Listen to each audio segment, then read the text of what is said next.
Voici ici, pour ce chapitre numéro 7 de notre cours de stabilité sur les méthodes de calcul de poussée des terres, la dernière méthode qui est la méthode par Poncelet.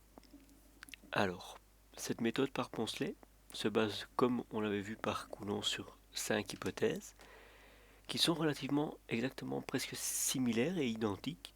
Comme vous pouvez le voir, le remblai doit être homogène, pas de surcharge sur le terre-plein, celui-ci, ce terre-plein, doit être rectiligne, le sol doit être considéré comme pulvérulent, c'est-à-dire avec une cohésion qui est très faible, voire nulle, et l'écran doit avoir un parement qui est rectiligne et qui n'a pas supporté de brisure, avec une hauteur verticale h.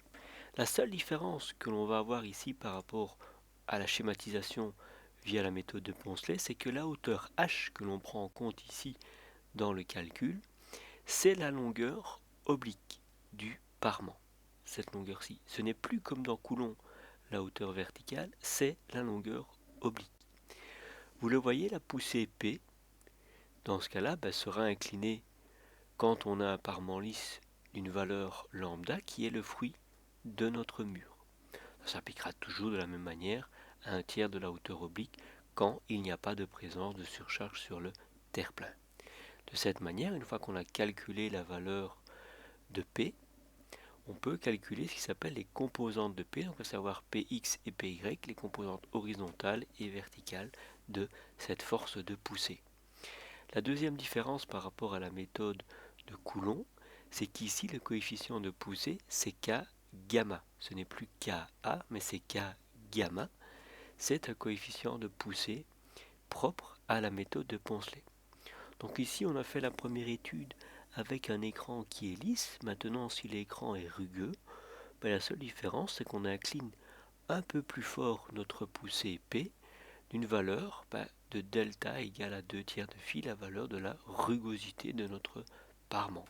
La hauteur reste la hauteur oblique, et comme vous pouvez le voir dans les composantes de P, on retrouve la composante horizontale Px, dont la valeur serait la valeur propre de la poussée P fois le cosinus de l'angle total. C'est quoi? Ici on retrouve l'angle lambda, le fruit du mur, plus 2 tiers de phi, 2 tiers de l'angle de frottement interne.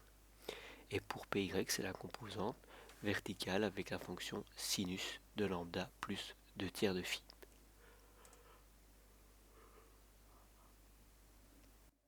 Ici, on retrouve notre coefficient K gamma avec l'entièreté de la formule. Et chaque fois dans la formule, vous voyez que phi représente l'angle de frottement interne, delta la rugosité, lambda le fruit du mur et θ l'angle d'inclinaison du terre-plein par rapport à l'horizontale.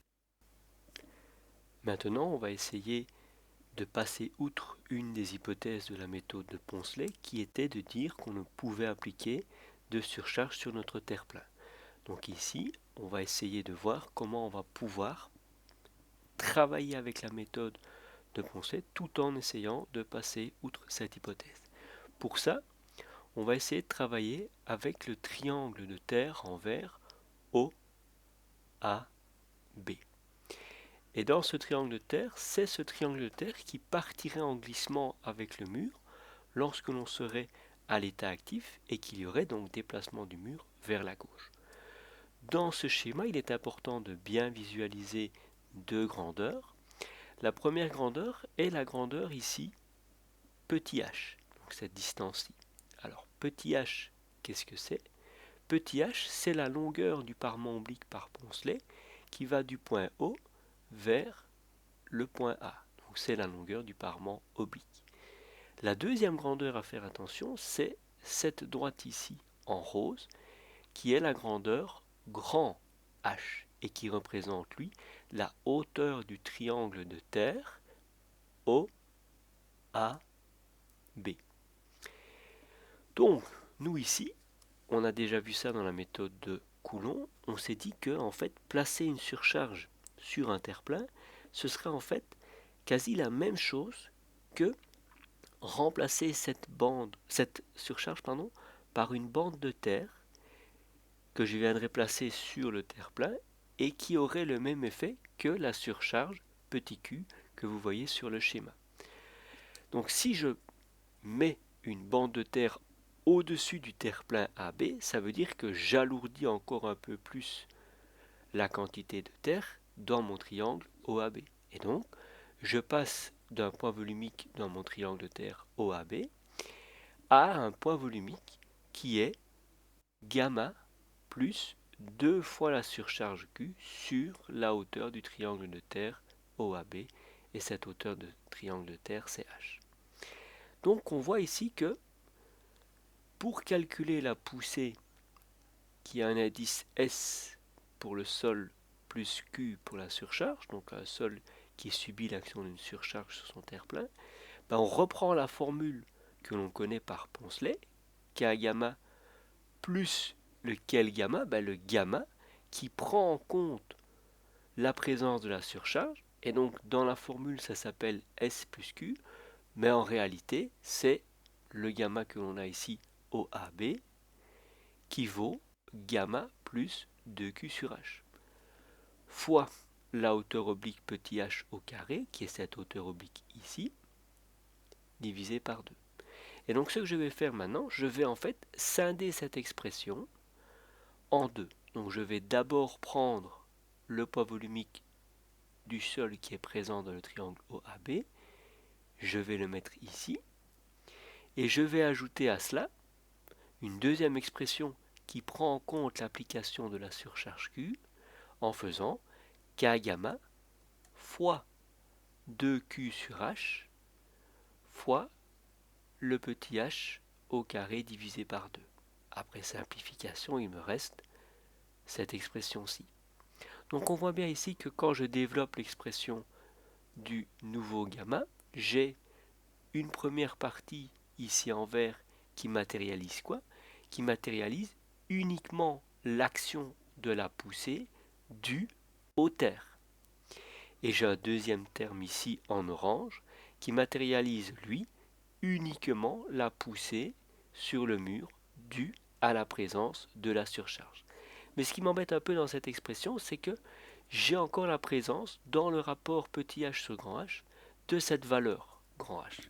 Or, moi j'aimerais bien essayer de pouvoir enlever cette valeur de grand H parce que je ne vais pas m'amuser dans chacun des exercices à essayer de calculer cette valeur de grand H.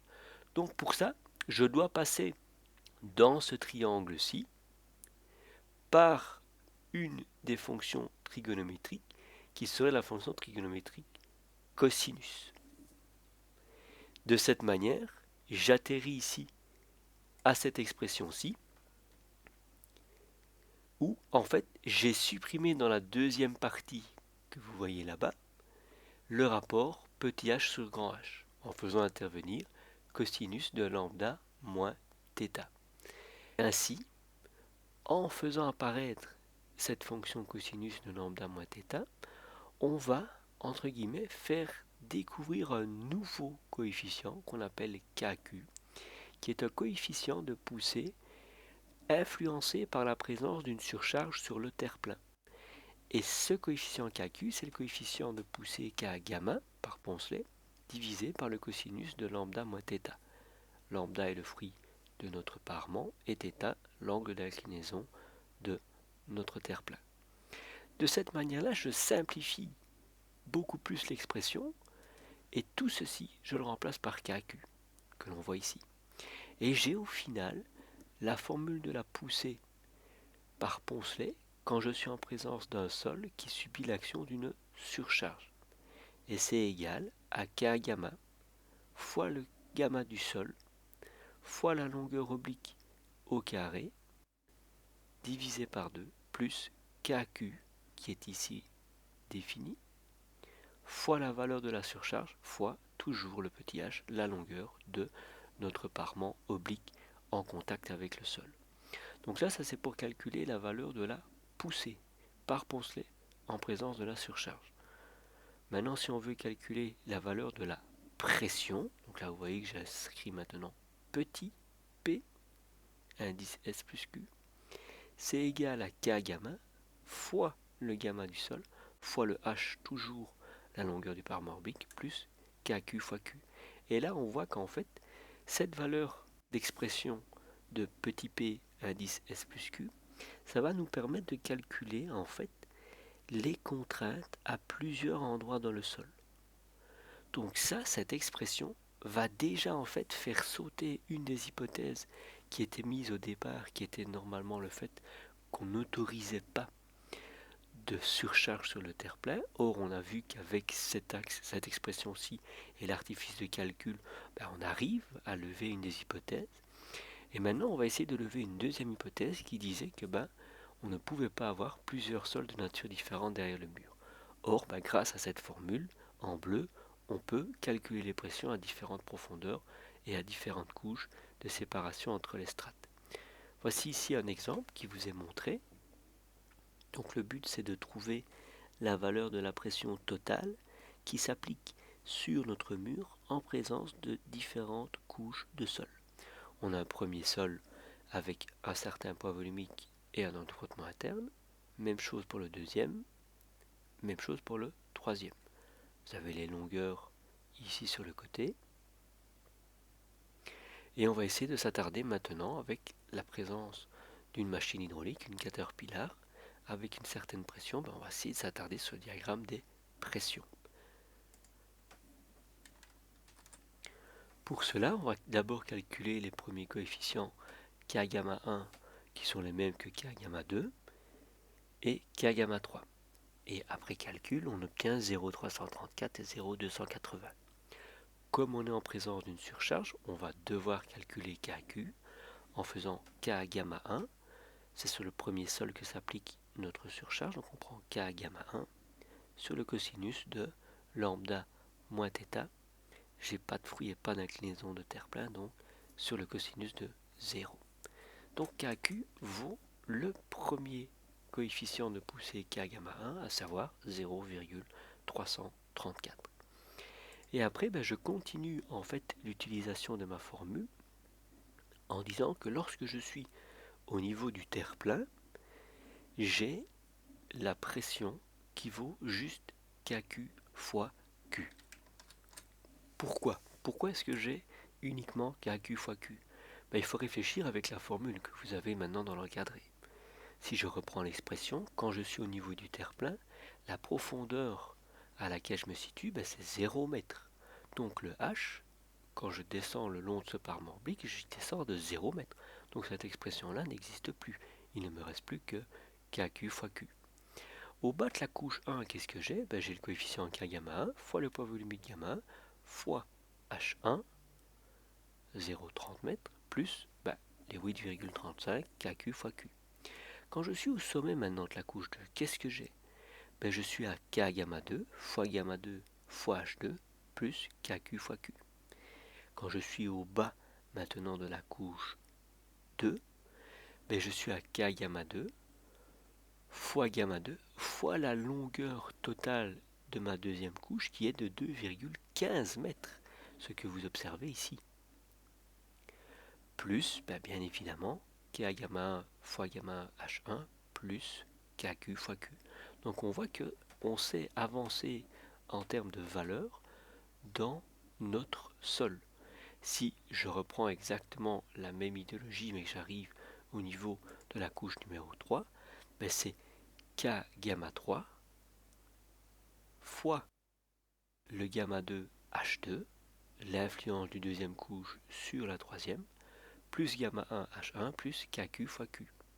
Et quand je suis au bas de la couche numéro 3, je reviens avec K gamma 3 fois la hauteur totale de sol 3 H3 plus forcément tout le reste qu'on a calculé précédemment. De cette manière, je sais en tirer le diagramme de contrainte que vous voyez ici. Et quel est l'intérêt de pouvoir en sortir ce diagramme de contrainte? C'est de pouvoir en fait calculer les valeurs des résultantes, comme on a fait avec la méthode de Coulomb, en calculant les surfaces des diagrammes couche par couche. On voit que dans le sol 1, on a un trapèze, on voit qu'on a ici un autre trapèze et un autre trapèze. Et donc ces trois expressions sont les résultantes des trois surfaces des diagrammes de chacune de nos couches. Quand j'en fais l'addition de ces trois forces, forcément j'atterris à la poussée totale. Ce qui est intéressant ici de calculer maintenant, c'est de calculer les hauteur à laquelle s'appliquent ces forces résultantes. Et pour calculer ces hauteurs, il suffit de calculer les centres de gravité en Y de nos différentes formes trapézoïdales, couche par couche. Et on atterrit à 86 cm, 93 et 15 cm. Donc voilà la valeur de la poussée totale, c'est la somme des trois poussées. Pour savoir où cette poussée s'applique, en fait c'est pas compliqué, il suffit de faire l'équation de moment en disant que P1 fois son bras de levier, toujours pris par rapport à la base de notre mur, plus P2 fois D2 plus P3 fois D3, c'est la même chose que les 87,2 kN fois son bras de levier. Et de cette manière-là, je redécouvre la valeur de notre bras de levier. Donc voilà ici le diagramme au complet avec toutes les couches, toutes les pressions, toutes les poussées couche par couche, et enfin la poussée totale et son application à 1,75 m ici. Ce qu'on peut faire un peu comme on avait fait dans la méthode de Coulomb, c'est essayer ici d'aller chercher la valeur d'une pression à une profondeur demandée. Donc là, comme je suis avec Poncelet, je peux très bien atterrir à soit un parement qui est vertical ou un parement qui est oblique. C'est le cas qui m'intéresse ici dans mon explication, c'est le cas du parement oblique. Donc on a un parement ici incliné de 9 degrés, avec trois couches de sol, sol 1, 2 et 3. Vous voyez en dessous du schéma les caractéristiques de chacune des couches. Et on vous demande simplement d'aller calculer à 2,10 m de profondeur la valeur de notre contrainte. Alors, à 2,10 m de profondeur, la première question à se poser, c'est de savoir dans quel sol on est. À 2,10 m de profondeur, on se situe dans le sol numéro 2. Si je suis dans le sol numéro 2, j'y suis à une profondeur de combien? J'y suis à une profondeur de 1,80 m. Mais il faut faire attention, c'est que dans le calcul de la formule de la pression, le H est une hauteur qui est oblique.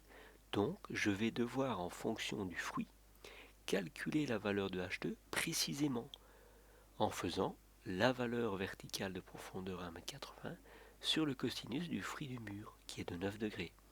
Et cette valeur de 1,82 m, c'est la vraie distance oblique que je vais devoir insérer dans ma formule pour me permettre de trouver la valeur de la petite pression P2 à 2,10 m de profondeur par rapport à notre terre-plein.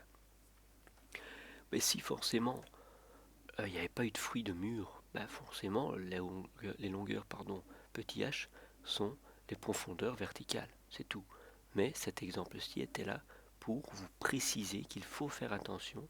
Si vous êtes avec des parements obliques, vous devez dans les formules pour le calcul des pressions et de profondeur données, bien placer pour le petit h la valeur de la longueur oblique, comme ceci.